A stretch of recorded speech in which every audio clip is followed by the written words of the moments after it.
हाँ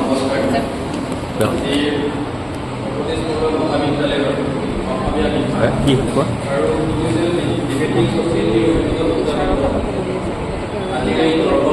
নালাগে দুজনেই যাষ্ট তেওঁ এনেই আগমনিৰ পৰা আহিছেতো তেওঁতো এটা কাম আৰু নাহে অলপ যাতে দুজন আছে নালাগে নালাগে দুজন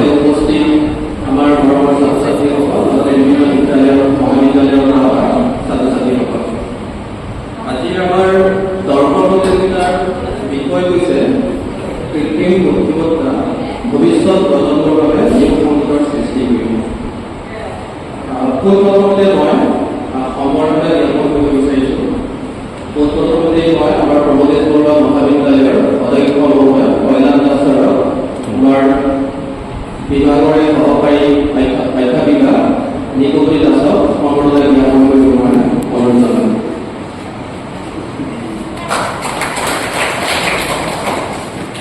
ইয়াৰ পিছতেই আমাৰ জিলাৰ মহাবিদ্যালয়ৰ পৰা অহা অধ্যাপক উমেশ দাস ছাৰক আমাৰ আলোচনা দেৱী বাইদেউ এখনি গোলাম গাঁও ছাৰে সম্বৰ্ধনা জ্ঞাপন কৰিবলৈ অনুৰোধ জনাইছোঁ।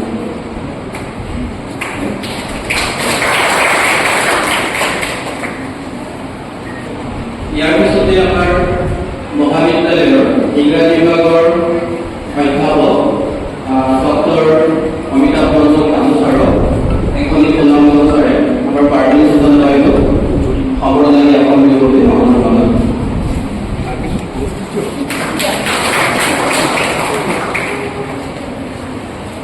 ইতিমধ্যে আমাৰ সম্বৰ্ধনা জ্ঞাপন সম্পূৰ্ণ হৈছে। ইয়াৰ পিছতে আমাৰ আজিৰ এই অনুষ্ঠানটিৰ পৰা দৰ্শন প্ৰতিযোগিতাৰ অধ্যক্ষৰ আসন গ্ৰহণ কৰিবৰ কাৰণে আমাৰ ৰঞ্জনা দেৱী বাইদেউ অনুৰোধ জনাইছোঁ। আমাৰ জ্যোৎস্না দেৱী বাইদেউ নিকুমণি দাসক এখনি গোলাম গাঁও ছাৰে সম্বৰ্ধনা জ্ঞাপন কৰিবৰ কাৰণে অনুৰোধ জনাইছোঁ। এতিয়া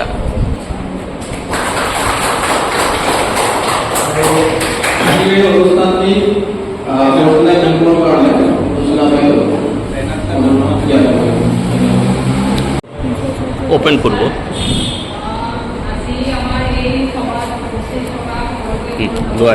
তোমাৰ কাম শেষ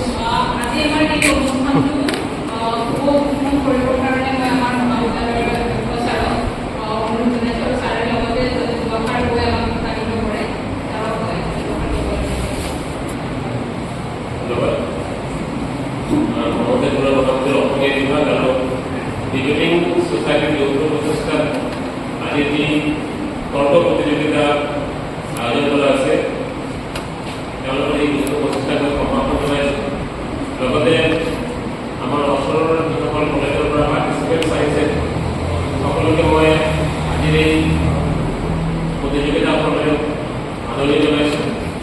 আশা কৰোঁ যে অসমীয়া বিভাগ আৰু ডিবেটিং সোসাইটিৰ এই প্ৰচেষ্টা এই বছৰৰ কাৰণে প্ৰথম প্ৰচেষ্টা কিন্তু শেষ প্ৰচেষ্টা নহ'ব। এনেকুৱা ষ্টেপ এনেকুৱা কাৰ্যসূচী তেওঁলোকে চলাই থাকিব আৰু আমাৰ ছাত্ৰ ছাত্ৰীক তেওঁলোকৰ তৰ্কৰ ক্ষেত্ৰত যি প্ৰতিভা আছে সেই প্ৰতিভা যাতে তেওঁলোকৰ দেখুৱাব পাৰে, সেই প্ৰতিভাৰ ওপৰত তেওঁলোকে কাম কৰিব পাৰে, তাৰ কাৰণে যথেষ্ট অপৰচুনিটি দিয়া হয় তাকে মই আশা কৰিছোঁ। আৰু মই আশা কৰিছোঁ যে আজিৰ বিষয়বস্তুটো ভাল যে আৰ্টিফিচিয়েল ইন্টেলিজেন্সৰ ওপৰত ধুনীয়া টপিক দিয়া হৈছে। আৰ্টিফিচিয়েল ইন্টেলিজেন্স যিটো আচলতে এআই বুলি কওঁ, এইটো ভৱিষ্যত প্ৰজন্মৰ জব ক্ৰাইচিছ অথবা নিয়োগৰ যিটো ক্ষমতা আছে সেইটো হ্ৰাস কৰিব। মই এই যুক্তিৰ সম্পূৰ্ণ সপক্ষে মই এই যুক্তিৰ দিছোঁ, কিয়নো এআই হৈছে এক শক্তি বা এক বস্তু যি মানুহৰ দৰে চিন্তা ভাৱনা, এআই এক যান্ত্ৰিক শক্তি যি মানুহৰ দৰে চিন্তা ভাৱনা কৰিব পাৰে, মানুহৰ দৰে কাম কৰিব পাৰে, কিন্তু ই এনেকুৱা এটা বস্তু নহয় যে মানুহৰ দৰে অনুভূতি কৰিব পাৰে। এইটো এনেকুৱা বস্তু নহয়। এআই যে ভৱিষ্যত প্ৰজন্মত যে জব ক্ৰাইচিছ সৃষ্টি কৰিব পাৰে তাৰ উদাহৰণ মই আমাৰ ক্লাছ 10ত আমি পঢ়ি আহিছোঁ। টমিয়াৰ মাঝি যিটো চেপ্টাৰত আছিল যে টমিয়াৰ মাঝিক এআই আৰ্টিফিচিয়েল ইন্টেলিজেন্স দ্বাৰা পাঠদান কৰা হৈছে।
বিভিন্ন লোকে তাৰ জব সক্ষমতা বা জব কৰিবলৈ সম্ভৱ হয়, কিন্তু তাক জব কৰিবলৈ হ'লে কিবা অৰ্হতা থাকিব লাগিব। যিমান নিম্ন শ্ৰেণীৰ লোক বা অশিক্ষিত বুলি ক'ব নোৱাৰোঁ, এইসকল লোক কি কৰিব?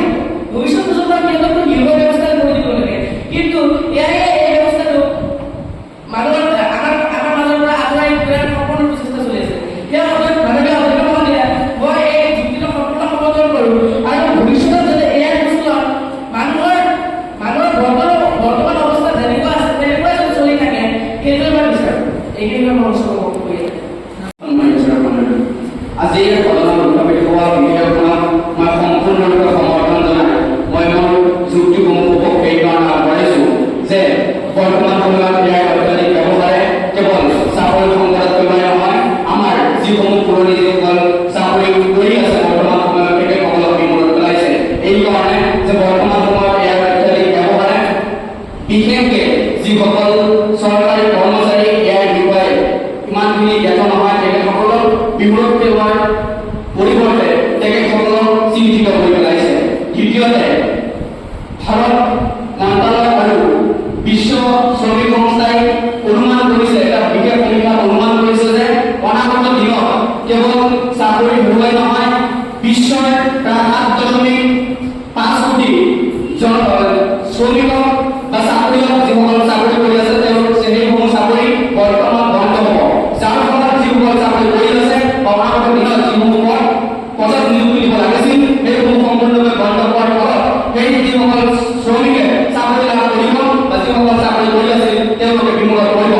তেওঁলোকৰ যেতিয়া ইণ্টাৰনেট আহিছিল তেতিয়াও প্ৰায় কৃষকসকল বা এইবিলাক কামৰ লগত যে নিয়োজিত মানুহবিলাকে তেওঁলোকৰ নিয়োগত বহুত সমস্যা আহিছিল যদিও বৰ্তমান যুগত মানে ইণ্টাৰনেটে টেলিকম ছাৰ্ভিচৰ জৰিয়তে ইয়াতকৈ দুগুণ নিয়োগৰ উৎপত্তি কৰিছিল। আৰু মই ক'ব বিচাৰোঁ যে আমাৰ নিবনুৱা সমস্যাৰ মুখ্য কাৰণ হিচাপে এই মুখ্য কাৰণ আজি নহয়, এয়াই আমাৰ আগলৈকে আমাৰ নিবনুৱা সমস্যা চলি আছে। তাৰ মুখ্য কাৰণ হ'ল কম্পিটিশ্যন। আমাৰ ইয়াত বিশেষ প্ৰভাৱ পেলাব বুলি মই নাভাবোঁ। আৰু আমাৰ চৰ্চিত বহুতে কৈ আছে বা চৰ্চাত আছে যে সকলো চাকৰি নষ্ট কৰি দিব, ধ্বংস কৰি দিব। সেয়া কেতিয়াও হ'ব নোৱাৰে। যিটো ডাটা প্ৰেজেণ্ট কৰিব, তাত ডাটা কালেক্ট বা ডাটা এণ্ট্ৰি আমাৰ মানুহেই কৰিব। আৰু যিসকলে কেতিয়াও ভাৰতত ডক্টৰ ভূপেন হাজৰিকা হ'ব নোৱাৰে, নেতা হ'ব নোৱাৰে, মেডিকেল চায়েন্সত যদি ডক্টৰ চাৰ্জন হ'ব নোৱাৰে, তাৰপিছত আমাৰ ভাল প্ৰশাসন বিষয়া হ'ব নোৱাৰে। আৰু আজিকালি আমাৰ ভাৰতখন ডেভেলপ হোৱাৰ কাৰণে বা আমাৰ বিশ্বখন ডেভেলপ হোৱাৰ কাৰণে প্ৰয়োজন বহুত বেছি। এই ক্ষেত্ৰত মই সম্পূৰ্ণ বিপক্ষে যে কৃত্ৰিম বুদ্ধিমত্তাই ভৱিষ্যতত ছাত্ৰ ছাত্ৰীক বা কৰ্মসংস্থাপনত চাকৰি কোনো ধৰণৰ প্ৰয়োজন নকৰে। মই প্ৰথমে এটা কথা ক'ব বিচাৰিছোঁ, যিহেতু মই মোৰ আগত বহুতে কৈ গৈছে তেখেতসকলে কৈছে যে এয়াই যদি থাকে তেনেহ'লে ভৱিষ্যতত কোনো মানুহে চাকৰি নাপায় বা চাকৰি কৰা কমি যাব, হাৰ কমি যাব। এটা কথা মই ক'ব বিচাৰিছোঁ যে জীৱন বস্তুবোৰ ভাল আৰু বেয়া দুটা বেলেগ থাকে। গতিকে আমি ছাত্ৰ ছাত্ৰী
they might not even exist in the future. AI is growing fast, but schools are not keeping up.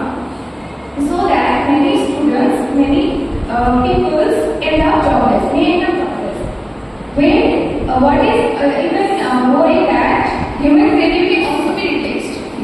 AI is now writing books, making music, and designing art. So these creative fields are also be under threat, which were once thought to be safe from automation.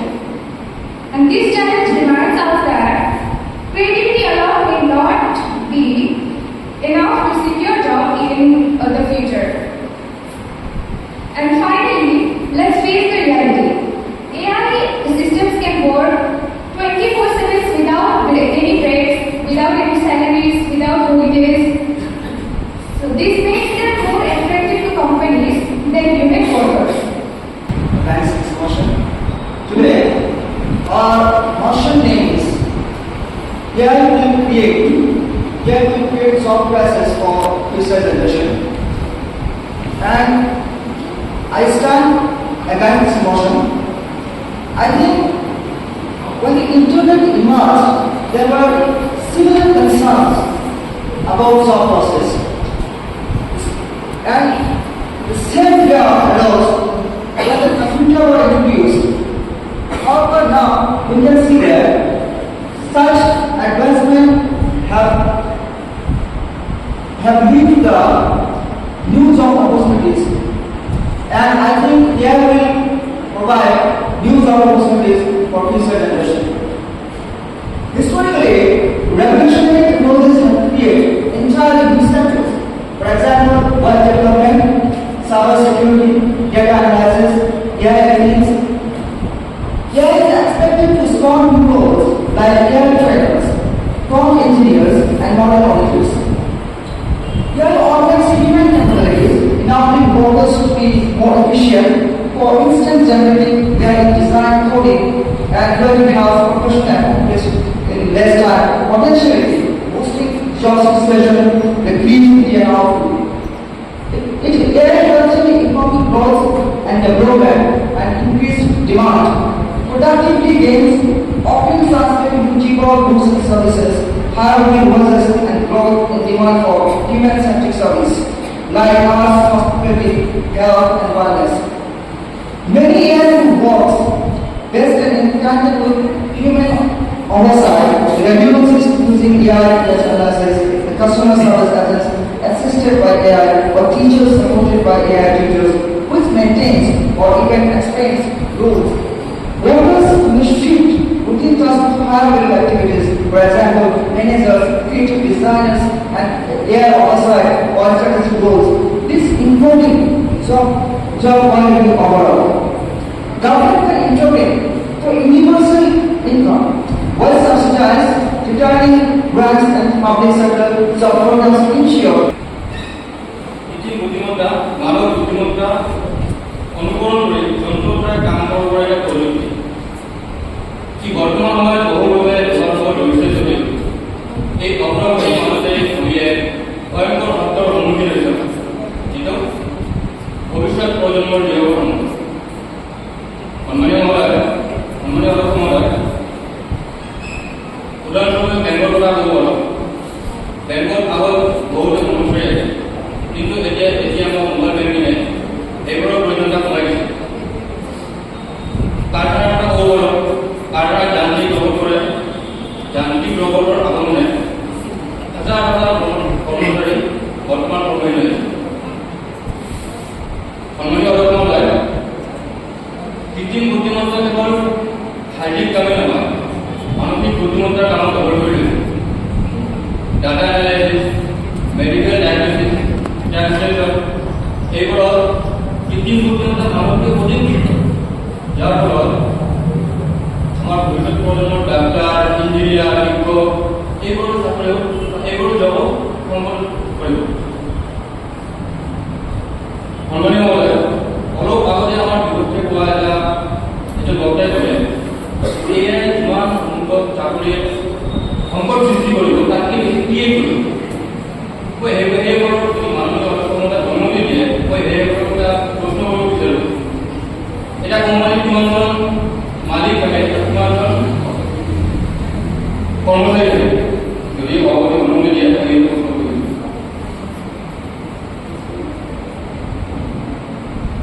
বিৰোধিতা পক্ষৰ পৰা মই জানিব বিচাৰিছোঁ এটা কোম্পানীত কিমানজন কৰ্মচাৰী থাকে আৰু কিমান মালিক থাকে?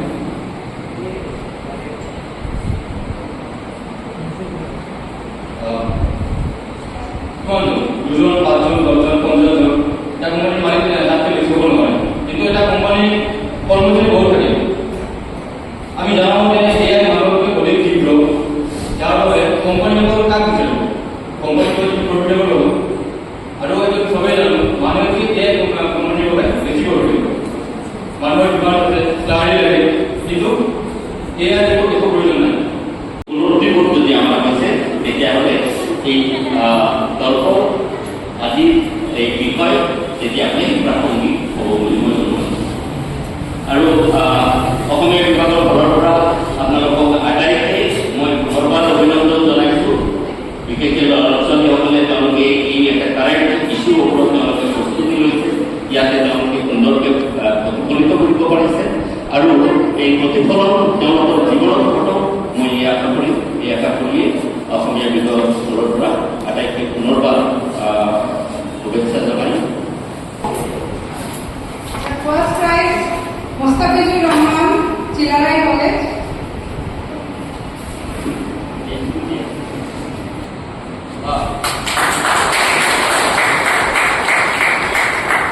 Congratulations. Arun Perkani Patla Junior First Prize, Kadik Mahmood, Prabhati College.